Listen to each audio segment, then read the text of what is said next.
In the fall of 2018, a woman stood at the edge of a quiet Portland playground and didn't move for over an hour. She wore a black coat, a hood pulled low, her boots wet from walking. The swing chains creaked softly behind her, not from children playing, but from the breeze threading through the rusted links. No one approached her. No one asked her name. But someone was watching, and someone else had been waiting for that moment for nearly 2 decades. Before I go any further, drop a comment and let me know where you're listening from. And if stories like this have ever brushed against your own life, tap that like and subscribe. Every click helps pull another name out of the silence. My name is Rachel Harlow. I was 33 years old the first time I stepped onto that playground. Or at least the first time I remembered stepping onto it. I had no real reason to be in Portland. I'd been living in Astoria, working mornings at a cafe that smelled like cinnamon and burned espresso. I wasn't tied down, never stayed too long in one place. But that week something pulled me east. It was drizzling when I arrived, like it always seems to be in Oregon that time of year. The kind of cold that seeps into your sleeves and sits in your bones. I wandered through residential blocks without much of a plan, ducked into a bookstore, a diner. Just passing time. And then I turned a corner, and there it was. A rusted chain-link fence. A sagging basketball hoop. Pine needles matted thick around the merry-go-round. I don't know how long I stood there staring in before I stepped through the gate. The wind pushed the swing once, just once, and it hit me like a wave. I didn't recognize it, not exactly. But I felt it. Like walking into a place from a dream you forgot you'd had. There was a bench near the sandbox, warped and worn initials carved into the back slats. LC. I didn't know what that meant, but it made my chest tighten and I sat down without really meaning to. Back then I told people I moved a lot because I liked change, that I was curious, adventurous. But if I'm being honest, I was running from what I couldn't have told you. I had no memories before the age of 4. Just a blank stretch of time. Margaret Langley was the woman who raised me. She was strict, practical, and made good peanut butter sandwiches. She said my birth mother had left me behind and she'd stepped in out of kindness. She never showed me paperwork, never talked about it again. I stopped asking. But some nights, even before Portland, I'd dream of a park not any I could remember visiting. It had the same smell as this one. Damp bark, wet metal, pine needles, and cold gravel. And in that dream there was always a swing. The week before I came to Portland, I'd received a letter. No return address, no signature. Just 5 words handwritten in shaky black ink. Do you remember the playground? That letter still sat in my coat pocket as I left the park that night. I checked into a cheap motel, the kind with faded carpets and flickering neon signs. I didn't plan to stay. Just one night I told myself. But the next morning I found myself walking back toward the playground. And this time something was different.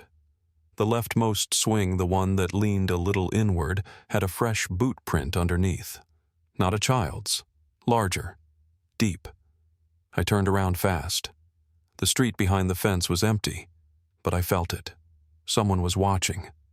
The boot print under the swing was still damp when I crouched to get a better look. Not fresh enough to be warm, but sharp-edged like whoever made it hadn't been gone long. It wasn't a kid's print. The tread was wide deep, the kind that leaves an impression even after rain. I glanced toward the street again. Still no one. But something in the back of my neck prickled like I'd just missed catching someone's eyes on me. I told myself not to overreact, that it was just a city park, and I'd spent too many nights alone in motels. Still, I didn't stay long. I walked the loop back to the diner, ordered something I barely touched, and watched the door more than I watched my plate. That night at the motel, I stayed dressed. I kept the letter on the nightstand folded, once the ink beginning to blur at the edges. Sometime around midnight, I heard slow footsteps stop right in front of my room. They didn't knock. They didn't walk past. Just stood there. I sat on the bed without breathing, listening. After what felt like minutes, they moved on. But I never heard a door open. I didn't sleep after that. The next morning I found something slid under my door. A photograph. The same one I'd discovered as a kid and never saw again, the little girl in the red coat standing in front of a swing set. The photo was creased soft at the corners like it had been handled too many times. On the back were 3 words. You were here. Same handwriting as the letter. I pressed the paper flat against the motel desk and stared at it until the edges blurred. That photo had vanished from Margaret's drawer more than 20 years ago. Now here it was again, as if time had folded in on itself and spilled something out. Detective Tom Harris was sitting in his car just outside the playground that afternoon. I didn't know that then. I only found out later. He'd gotten a call from a retired colleague. Someone had spotted a young woman standing at the park who looked like Linda Harlow. That was my mother's name. The name I didn't even know belonged to me yet. Harris had chased the case for years after I disappeared. He remembered every press conference, every tip line that went nowhere every time Linda showed up with new flyers, even after the public stopped looking. When he saw me through the binoculars, he knew. He didn't approach. He just watched quietly, trying to figure out how a missing toddler had reappeared as a grown woman with no memory of being lost. While Harris was watching from across the street, his former partner Helena Ruiz ran a background check on the name I was using. Rachel Harlow didn't exist in the state records until I was 4 years old. The address listed belonged to Margaret Langley. That's what they were afraid of. There were no adoption papers, no formal guardianship, no record of how I'd come into her care, just a blank space right where the truth should have been. Back in town, I kept moving. I couldn't explain why I stayed. I could have left at any point, caught a bus heading anywhere else. But something kept circling me back. I went into the public library and used one of the old computers to search for anything I could find on the address I'd been given, the park, the name Harlow. After an hour of sifting through articles, one headline made my chest seize up. 3-year-old girl vanishes from Portland playground. There was a photo with it, a toddler in a red coat smiling. It was the same photo, my photo. The article said her name was Rachel Harlow, taken in the late afternoon. No clear suspect.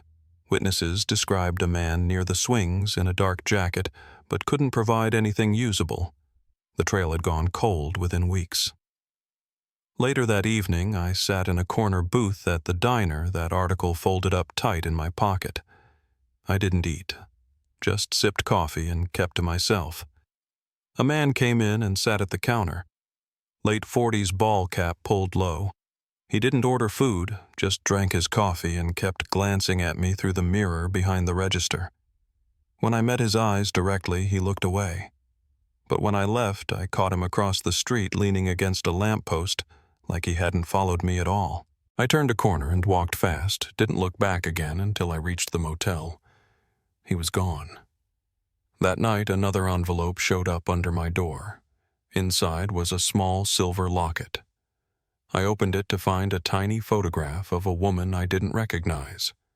Folded behind the photo was a slip of paper with an address on it just 3 blocks from the playground. I didn't go there. Not that night. I couldn't. I stayed up pacing the motel room until morning, staring at that locket opening and closing it again and again. There was something about the woman's eyes.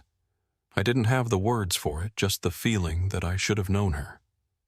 The next day, I finally went. The house was small. White paint peeling from the siding, a chain-link fence sagging on one side. There was an old tricycle in the yard, the kind no one uses anymore, sun-faded red with one pedal missing. I stood at the gate for a long time before I worked up the nerve to knock. The man who answered looked tired. Late 60s, maybe 70s. He didn't open the door all the way, just cracked it, asked what I wanted. I told him I thought I used to live there. He studied me for a second, then stepped outside and closed the door behind him. Said quietly, "You'd better go. There's nothing for you here." I tried to ask more, but he was already walking back inside. That was the end of it. For him, anyway. I went back to the library. If people wouldn't talk, maybe records would. I pulled up city archives, combed through old permits, housing records, anything I could connect. After hours of searching, I found a second article, shorter but specific. It listed my mother's name, Linda Harlow, described the day she lost me, how she'd turned her back for just a moment, how the search turned up nothing. No license plate, no suspect, just a toddler taken from a public park in daylight. The case had been quietly archived, no closure, no resolution. I printed it and took it with me. That night I heard footsteps again outside my motel room. Same as before, slow, intentional. I sat on the edge of the bed with the locket in my hand. The steps stopped, stayed, then moved on. When I finally opened the door, there was nothing there, just an envelope. Inside was a single message scrawled in sharp, rushed letters. Stop asking questions. The handwriting didn't match the first letter. This one felt different, like someone was trying to scare me into silence. Detective Harris didn't wait anymore after that.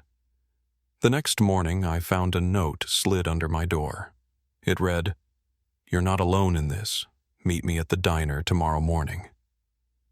I stared at it for a long time. I didn't know who he was, but I believed him. That morning I went. Harris was already seated, an old manila folder on the table in front of him.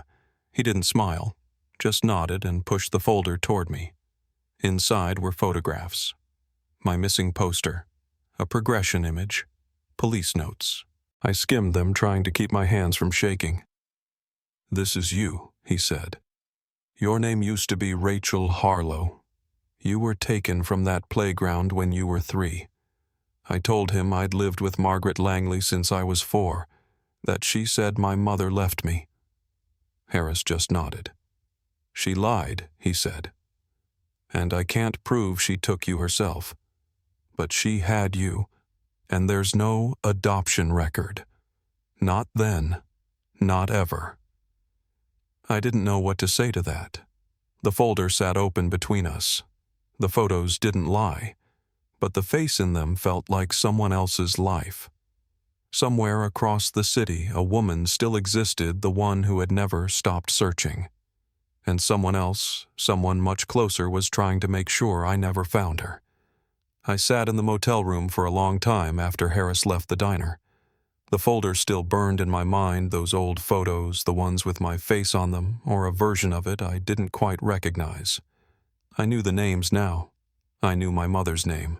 I knew the photo from the playground hadn't just been a dream or some random old keepsake. But knowing something in theory and believing it in your bones are two different things. I kept trying to line up the years where I'd lived, who I'd been with, what I'd been told, and nothing made clean sense. Margaret always said she'd taken me in when my mother left, that it wasn't legal maybe, but it was what needed to be done. She said it with a flatness that made it feel like there was no room for questions. And I'd believed her. Or at least I hadn't pushed. Maybe I was just afraid of what I might find. I called her that night. I didn't plan to. I just stared at her number and my contact's thumb hovering over it until I pressed dial without realizing. It went to voicemail. I didn't leave a message. I didn't know what I would have said. I kept thinking about the locket, about the photo of the woman inside, about how it had shown up without a name but carried something that felt personal, like it had been waiting for me. I thought maybe Margaret would call back, ask where I'd gone, ask what I'd found. But she didn't. I was the one who disappeared this time, and she let me. I tried to talk to people around the neighborhood. Most had moved in long after the disappearance.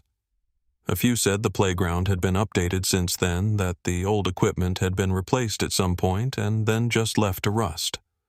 One woman, though maybe late 60s, plastic shopping bag in hand, paused when I said my mother's name. "Linda Harlow," I told her. She blinked at me just once and said, "She never gave up, you know. I remember her face on the flyers. She kept your room the same for years." I asked if she knew where Linda had gone. She shook her head. "Out of state, I think. Somewhere quiet. I heard she remarried, but she never stopped hoping. That stuck with me more than I expected. I'd grown up thinking my mother had walked away, that she'd left and Margaret had stepped in like some reluctant savior. That's the version I'd built my whole life around. It hadn't made me angry, not exactly, just resigned. It gave me permission to forget, to let the missing years stay missing. But now there was this idea of someone out there keeping my room the same, holding on to my photo, never giving up. It changed something. It made everything feel heavier. One night leaving the library just before closing, I heard footsteps behind me. Not fast, just steady. I turned once, but the sidewalk behind me was clear.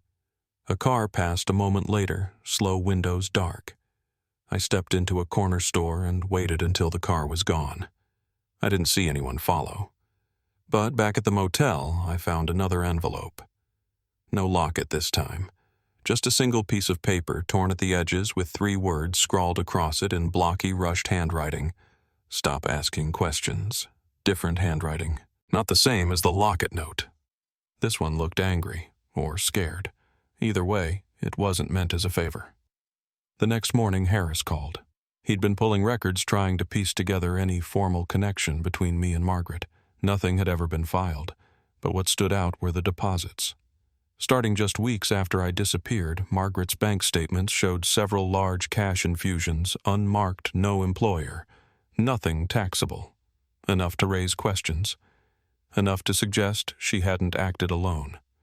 And whoever she got me from, she'd paid or been paid to keep quiet.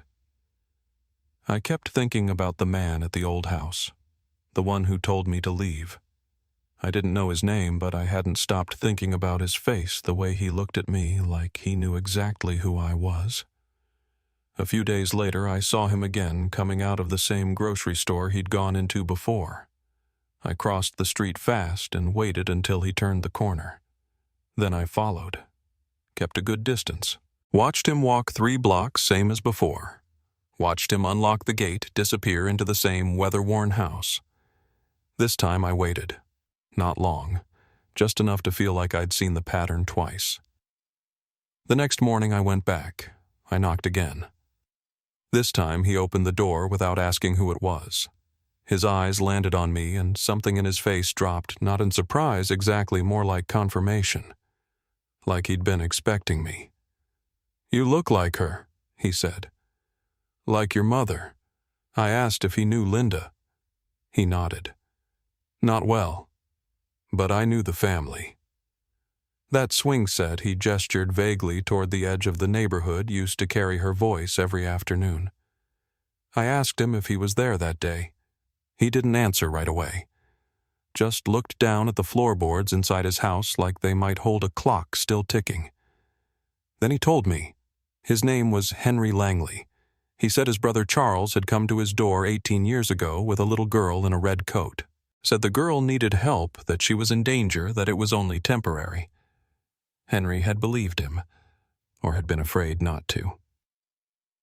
2 days later, Charles brought the girl to someone Henry didn't know at the time, Margaret Langley. They shared a last name, but weren't closely related. Distant cousins by marriage, maybe.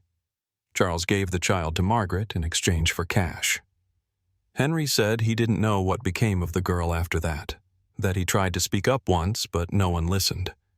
Charles had an alibi, and without evidence, it sounded like some family grudge. I asked him why he didn't try again. He said he did in small ways, called in an anonymous tip, once sent a letter to the police that was never answered. Said he'd seen my missing poster in the months after and knew what Charles had done.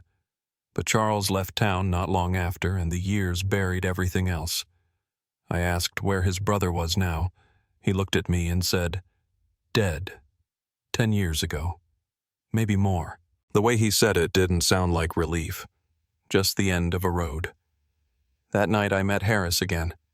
We sat in the same booth at the diner, a cup of cold coffee between us. I told him everything Henry had said. Harris didn't react much. Just leaned back, rubbed his jaw, nodded slowly. "It fits," he said. Charles was questioned back then, but nothing stuck. If what Henry's saying is true, it means Margaret took you knowingly. That makes her complicit. I didn't answer right away. I just stared at the window, watching the traffic roll by like nothing had changed outside. "She raised me," I finally said. "She fed me. She put me in school. I never felt unsafe. But she stole me." Harris didn't argue. He just looked down at the folder he'd brought and said, "You have to decide what you want to do with that." I didn't answer. I didn't know how, but I knew one thing now. The truth had never been gone. It had just been ignored, or hidden, and the person who'd built the lie was still alive, still close, and maybe finally out of places to hide. After I left the diner that night, I didn't go back to the motel right away. I walked. Not anywhere in particular, just followed the blocks until the air got quieter and the traffic thinned out. It had rained earlier, and the sidewalks gave off that sharp, earthy smell that comes after a storm, like wet pavement and pine needles. My legs ached, but stopping felt worse. I kept replaying everything Henry had said. About Charles, about Margaret, about me. Somewhere deep down, I think I already believed it all even before Harris started confirming it. But believing it and knowing what to do with it were two different things. I wasn't ready to confront Margaret, not yet. Not without something more. And not without feeling like I knew what part of me was still mine. The days that followed were slow and foggy.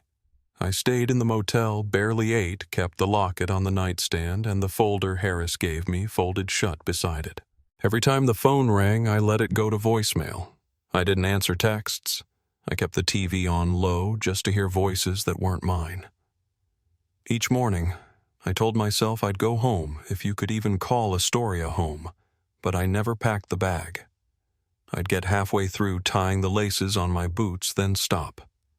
Like some invisible tether kept pulling me back to that same point. And the more I tried to push past it, the more I started to feel like I was watching my own life from across the street. Late one afternoon, I ended up back at the park. I hadn't planned on it. I just walked same as before, and there it was. Same rusted fence, same crooked bench.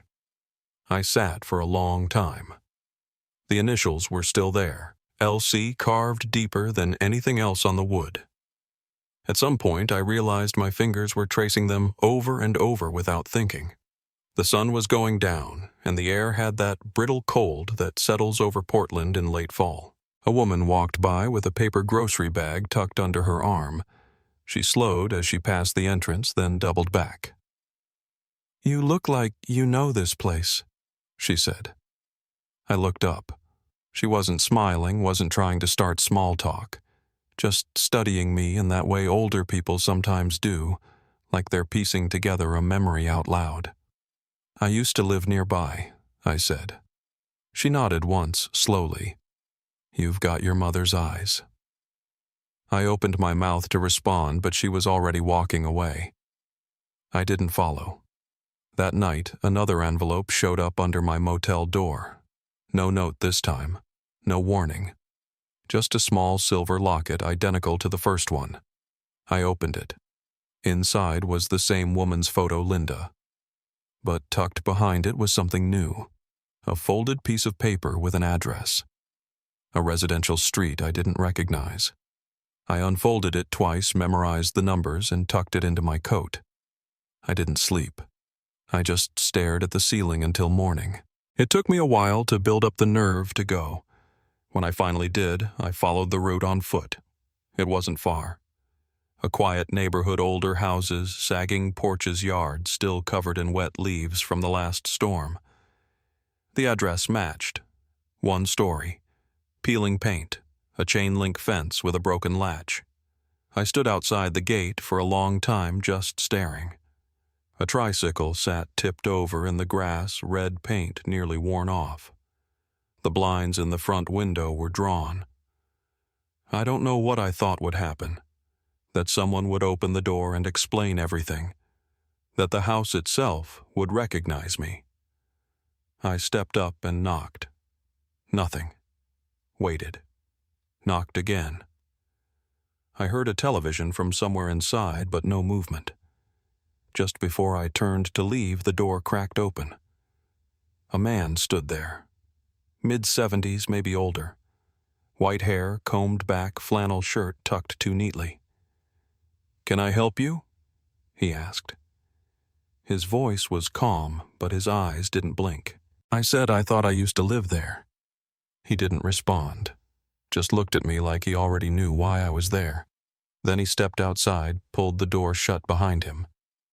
"You should go," he said, voice lower now. "There's nothing for you here." I asked if he knew Margaret Langley. His jaw tensed just slightly. He looked over his shoulder toward the shut door, then back at me. It's not safe to ask questions you don't want answered. And then he turned and went back inside. This time he locked the door behind him. That night I couldn't sleep. I kept hearing his voice. I replayed the way he'd looked at me, not surprised, not defensive, just tired. I started wondering how many people had known. Not just Margaret or Henry or Harris, but people in that neighborhood. People who'd lived next to that house for years, maybe heard things, maybe saw things, and just chose not to get involved. I don't know what's worse, being taken by someone or growing up surrounded by people who knew and said nothing. I went back to the address the next morning. I didn't knock. I waited down the street. Eventually, the same man came out carrying a grocery bag, walking toward the corner. I followed from half a block back, just far enough to not be noticed. He went into the same store from the week before. I kept walking, circled around once. When I passed the house again, I tried the side gate. It wasn't locked. The hinges squealed just a little, but I stepped through quickly. The backyard was overgrown, wet leaves, rusted tools, a plastic chair tipped sideways against the fence. I moved toward the back window. The glass was dirty, streaked with condensation from inside. I wiped a patch with my sleeve. There, sitting on the mantel above the fireplace, was a row of picture frames, some too far to make out. But one caught my eye. It was the photo. The little girl in the red coat standing in front of the swings. I couldn't breathe for a second. Couldn't move. That photo had been in Margaret's drawer. Then in the envelope. Now here. 3 places, 3 people, all pointing back to the same truth. I didn't hear the gate open behind me until it was too late. "You shouldn't be here," the man said. I turned. He stood a few feet away, grocery bag still in his hand. His eyes were locked on mine. Not angry, just defeated. I asked quietly, "Were you there that day?" He didn't answer right away. Just let the bag drop to the ground. "You're her," he said. "After all these years," I asked again, "who took me?" He exhaled slowly, sat on the edge of a broken lawn chair, said his name was Henry. Said his brother, Charles, brought me to him one afternoon in the fall. Said I was crying. Said Charles claimed it was for my protection. Just for a few days. Said when he tried to argue, Charles got loud. Said things that made it clear this wasn't something he could undo. 2 days later, Charles took me to a woman Henry didn't know. Margaret Langley. She handed him an envelope full of cash. And I was gone. I didn't say anything for a while. I just stood there. The cold air burned my lungs. I asked Henry why he never went to the police. He said he did. Once. But Charles had an alibi. No evidence. No one believed him. They thought I was trying to make trouble, he said. They stopped calling me back. I asked where Charles was now. Henry looked down at the leaves near his feet. Dead, he said. 10 years ago. Cancer. I didn't ask anything else. There wasn't much left to ask. The person who'd taken me was gone. The person who'd paid to keep me was still out there. And somewhere in the middle of it all was a woman I didn't know who had never stopped looking. I left the yard without saying goodbye. My legs felt like they weighed twice what they should, but I didn't stop walking. I had one more place to go. One last door to knock on before this story stopped being just mine. I didn't go to Margaret's house right away. Even after everything Henry had told me, after seeing the photo on his mantel, after hearing his voice crack when he said the words, "You're her," I still hesitated. I wasn't afraid of her, not in the way most people mean when they say that, but there was a different kind of fear, the kind that lives in the quiet spaces between years. Margaret had raised me. I knew her habits, the way she folded laundry with the TV on low, the way she kept crackers in the pantry even though she never ate them, the way her hands would shake sometimes when she thought no one was watching. She'd never been cruel, but she'd built my entire life on silence. And now that silence had a weight to it I couldn't carry anymore. Instead, I walked. For hours. Through the neighborhoods around the park, through side streets I didn't recognize, past houses where porch lights clicked on automatically at dusk. I ended up back at the motel without meaning to. My room smelled faintly of old coffee and something metallic. The envelope with the address was still sitting where I'd left it. The locket, too.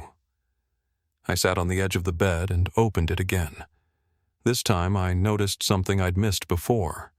Along the inside edge of the locket's frame, so faint I had to tilt it toward the lamp to read, it said, "For L.C., the same initials carved into the park bench. I stared at them until they stopped looking like letters, until they started looking like a message I wasn't meant to see.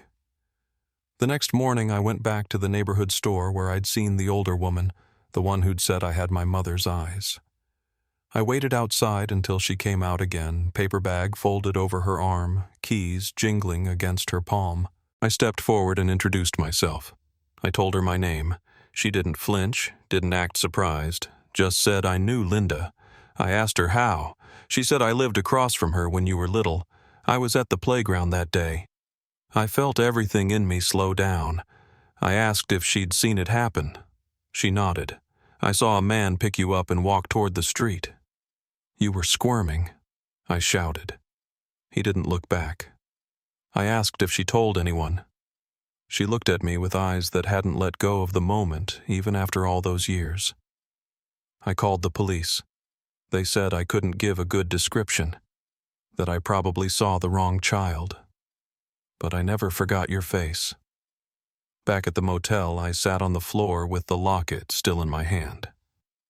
I thought about the photo on Henry's mantel, the initials on the bench, the faint engraving inside the locket. For L.C. I hadn't wanted to believe it at first, but it was all pointing in one direction. Someone had taken something deeply personal from my mother, something small enough to slip in a pocket, but heavy enough to carry grief. And now, almost 2 decades later, someone had sent it back to me. I couldn't explain why, but it didn't feel like a threat. It felt like a breadcrumb. Something left by someone who knew they couldn't say it out loud. By that afternoon, I knew I had to go back to Henry's. I waited until just before dusk. I watched from the corner of the street until I saw him come out, lock the front door behind him, and head toward the same grocery store as before. I kept distance between us. Waited until he disappeared inside, then circled back to the house. The side gate still wasn't locked. I slipped through weeds catching on the cuffs of my jeans. At the back window, I wiped away a patch of condensation again.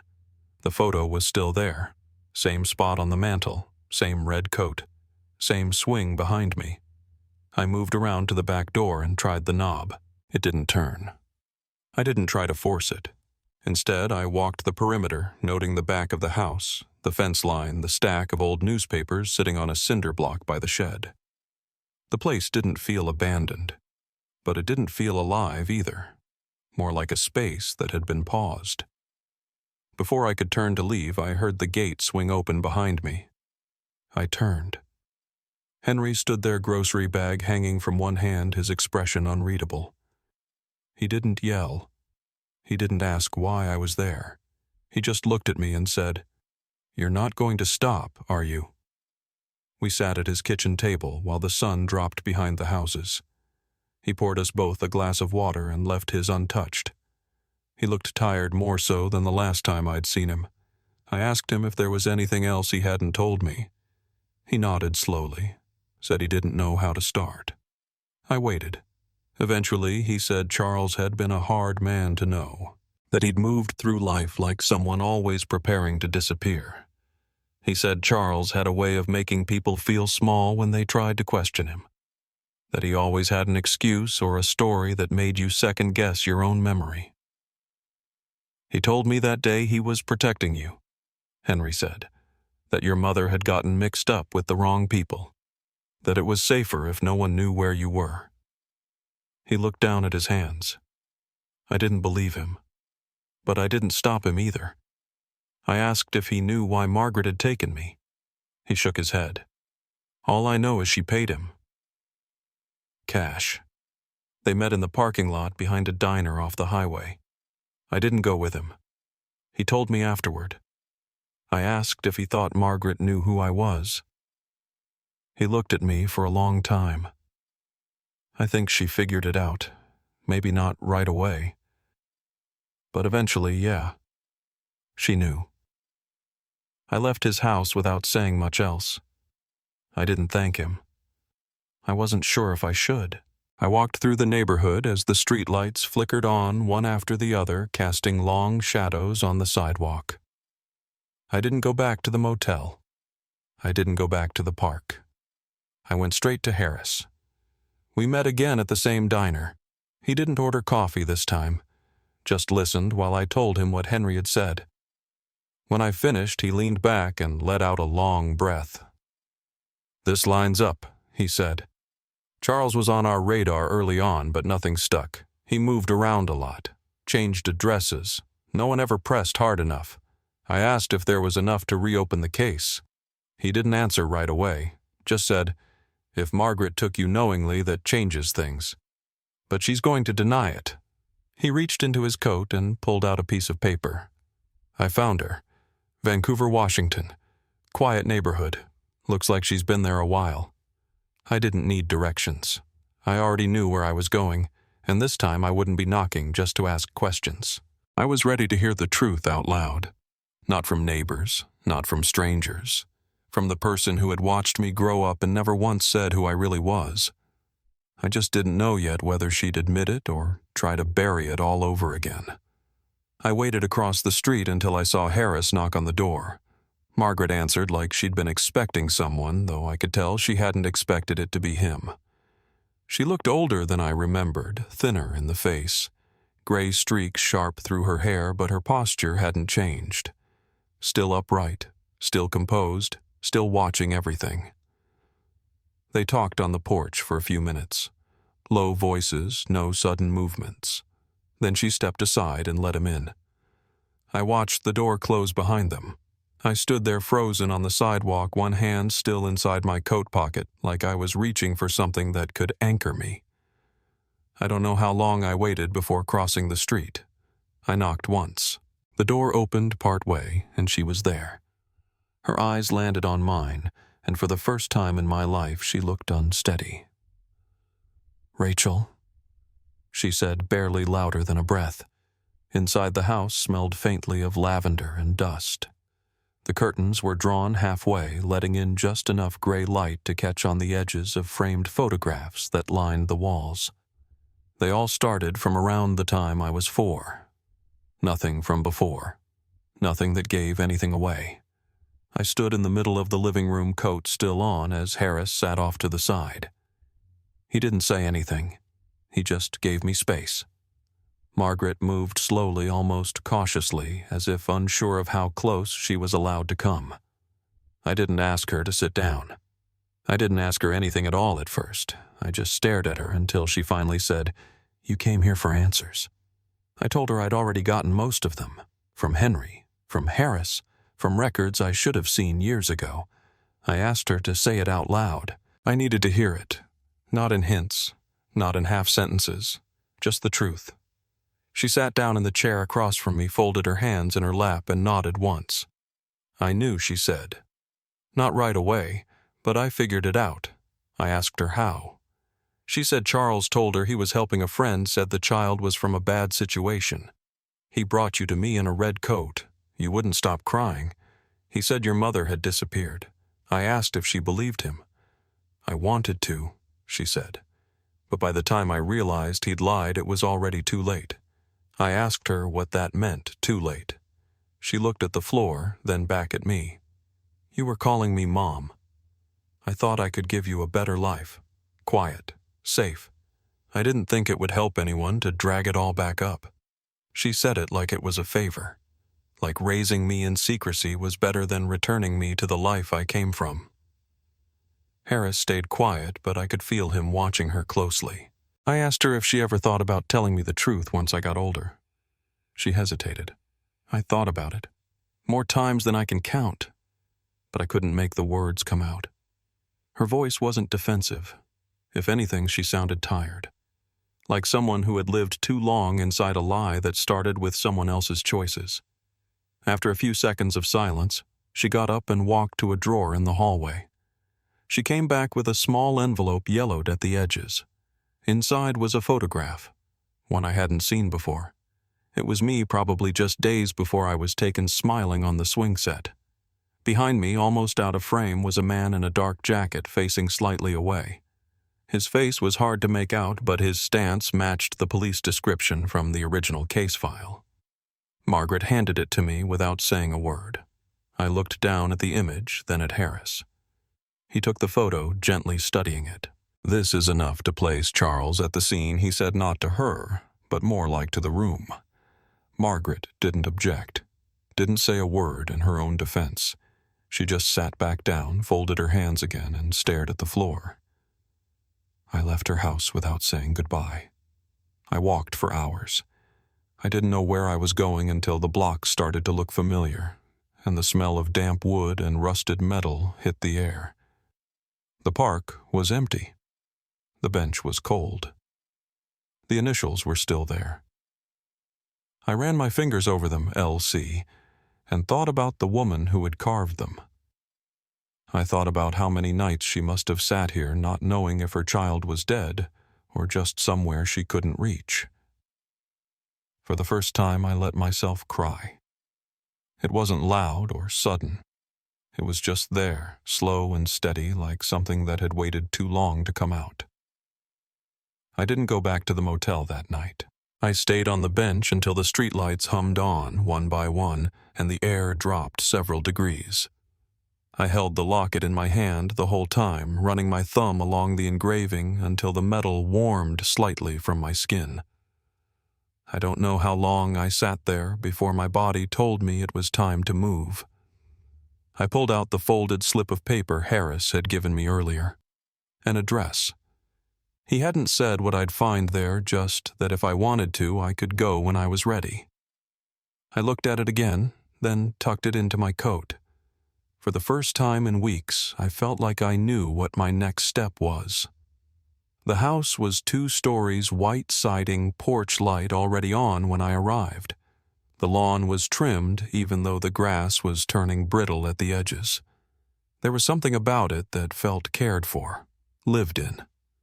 I stood on the sidewalk for a while before climbing the steps. I knocked once, then waited. The door opened. A woman stood there, late 40s, maybe early 50s. Her hair was dark with threads of gray. Her eyes were green, and I knew immediately where mine had come from. We looked at each other in silence. Then she stepped forward, her hand covering her mouth. "Oh my God," she whispered. I didn't say anything, couldn't, but I nodded. Just once. "Mom." It came out quieter than I expected. She moved fast, arms around me, pulling me in like she'd been holding her breath for 18 years. I let her. I didn't know what came next, but I knew I wasn't going to run from it. Not this time. We sat at her kitchen table for hours that first night. Neither of us knew exactly how to begin, but neither of us wanted to move. Linda made tea hands, shaking as she poured, and I watched the steam rise off the mug between us, like it might fill the space we didn't know how to close. The room was quiet except for the soft tick of a clock mounted above the sink. She said she'd kept that clock since the day I went missing. Said she couldn't bring herself to replace it because it still made the same sound she remembered hearing in the silence after she realized I was gone. I didn't know how to respond to that. I didn't have memories of that house, that clock, or that version of her. But I nodded, and she smiled in this fragile, stunned way, like maybe that was enough for now. She told me about that day in the park, about how she'd looked away for only a second, about how she'd thought I was behind her crouched by the sandbox picking through leaves and sticks like I always did. And then I wasn't. She described the panic as if it had never left her body, like it was still living just beneath her skin. The search had started fast. Neighbors, friends, strangers combing the streets. But the hours stretched, and then the days, and the witnesses had seen something but not enough. A man, a coat, a child, no license plate, no clear direction. The only real thing they had was absence. I asked her about the years after, about how she survived them. She said she didn't not really. She said she went through the motions, kept my room as it was, marked my birthday every year with a card I never saw. She moved twice in those first 5 years, thinking maybe if she changed her surroundings she could sleep again. But the guilt followed her. The questions, the what-ifs. She said she tried therapy and then stopped. Said the only thing that helped even a little was believing that I was still alive, that somewhere I was growing up, that maybe I'd find my way back to her even if she never found me. That belief, she said, kept her from losing herself completely. I told her about Margaret. I didn't go into everything, at least not that first night. I didn't want to rewrite the last 18 years all at once. But I told her that Margaret wasn't cruel, that she didn't hurt me, that I'd been fed, clothed, educated, that I'd even been loved in a way. Linda's jaw tightened at that, but she didn't interrupt. I told her Margaret had lied to me for most of my life, and that when the truth started unraveling, she hadn't stopped it. I could see in Linda's eyes that part of her wanted to be angry, but another part understood the kind of twisted logic a person builds around survival. That part of her was tired of carrying hate. There was grief in her voice, but no venom. Just the quiet ache of someone who'd waited too long to hold what had been taken. The next few days passed in a kind of blur. I stayed with her. We didn't talk every minute. Sometimes we just sat near each other, both of us trying to relearn what it meant to belong in the same room. Some mornings I'd wake up and forget where I was just for a second, and then the smell of her coffee would bring it back. She didn't push. She didn't pry. She gave me space and stayed close, which is what I didn't realize I needed until I had it. One morning Harris came by. He brought an update. The case was being formally closed. He said they couldn't pursue charges against Charles, obviously, and there wasn't enough to prosecute Margaret without a confession. But the paper trail, the testimony from Henry, the photograph from the park, it all told the same story. And now it would be on record. Official. No more questions about whether Linda had done something wrong. No more suspicions about who let what happen. Your mother's name is clear, Harris said. And the story's finally on paper where it belongs. Linda thanked him. Her voice cracked a little when she said it. Harris gave a small nod and said something about being glad it ended this way. I think he meant that it ended with answers, but I knew what he really meant was that it ended at all. A few days later, I went back to see Margaret. I didn't have to. No one asked me to. But I felt like I couldn't move forward until I looked her in the eye one more time. She opened the door like she always had, cautious, guarded, but not surprised. I told her I wasn't there to yell, that I wasn't there to argue about what had already been said. I just needed to close the door properly. She nodded. Her eyes were red, but she didn't cry. I told her I understood that she'd cared for me in her way, but that it wasn't hers to keep. That even if she'd convinced herself she was protecting me, she had stolen something that wasn't replaceable. I handed her the photograph, the one of me on the swing with Charles in the background. "You should keep this," I said. "It belongs to the years we shared." She took it without a word. I walked away without turning back. A week later, Linda and I returned to the playground. We didn't plan it.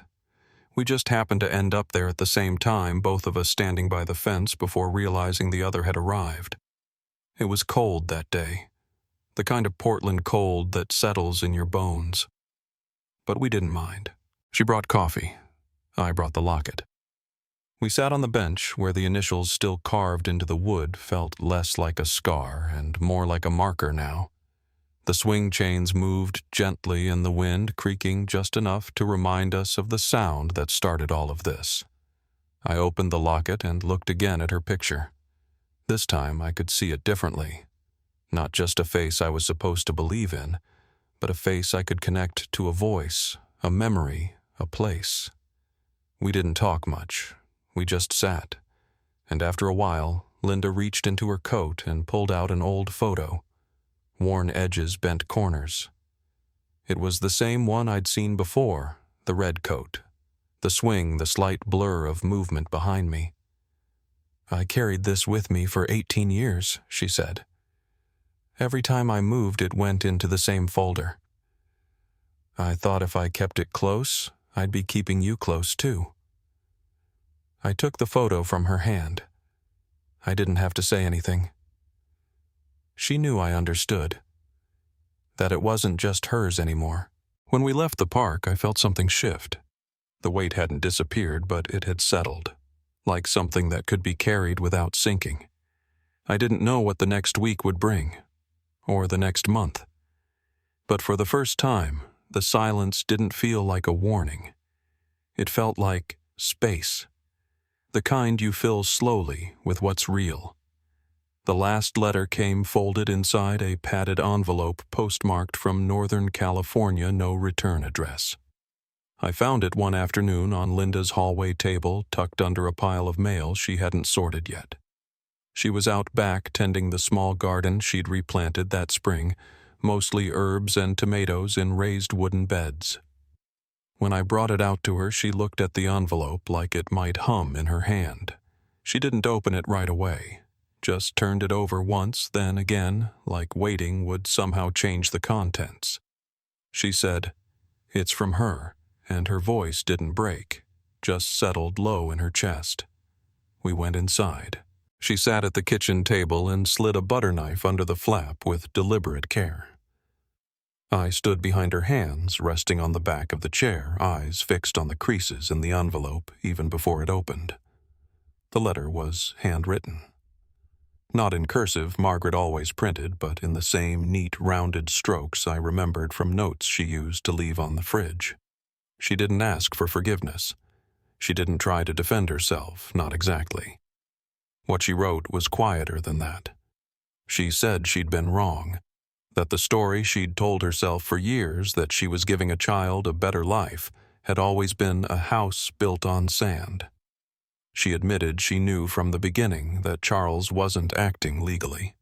She even admitted that she lied to the woman in the intake office when she first enrolled me in school. Said she'd panicked. Said she didn't want to lose me once she had me, so she pretended everything had been arranged, and by the time anyone could question it, too much time had passed. "I didn't think I was hurting you," she wrote, "but I see now that I was, because I took away your name and your mother's, and I don't know how to give them back." Linda read it twice, then passed it across the table to me. I read it once. That was enough. I folded it neatly, slid it back into the envelope, and placed it in the drawer by the microwave where we'd been collecting paperwork photos and clippings related to the case. It wasn't closure. Not really. But it was something weighty and final in a way Margaret herself had never been. She hadn't called since I left her porch. That letter was the only sound she'd made since. The official paperwork came through a few weeks later. The Oregon courts granted the petition to reinstate my birth name, Nathaniel Pierce. They allowed me to keep the surname I'd carried as an adult, too. On the forms I wrote Nate Granger as the legal name I would use moving forward. I'd thought a lot about that decision. I knew some people might question it. Why keep the name tied to a lie? But the truth is, it wasn't just Margaret's name. It was mine too. It belonged to years I lived through mistakes and all. I didn't want to erase either side. I wanted to carry both forward. Not as an apology, as a record. The media caught hold of the story after the court filing. It was subtle at first. A local blog picked up a tip from someone in the clerk's office. But within days, it spread. Missing boy from Portland. Reunited with mother after 18 years read one headline. Another went further. Abducted by family friend boy. Grew up believing his mother had abandoned him. Some articles got details wrong. Some quoted people who didn't know us. One ran a photo of Linda from the original missing child poster side by side with a cropped image of me walking into the courthouse. That one made her cry.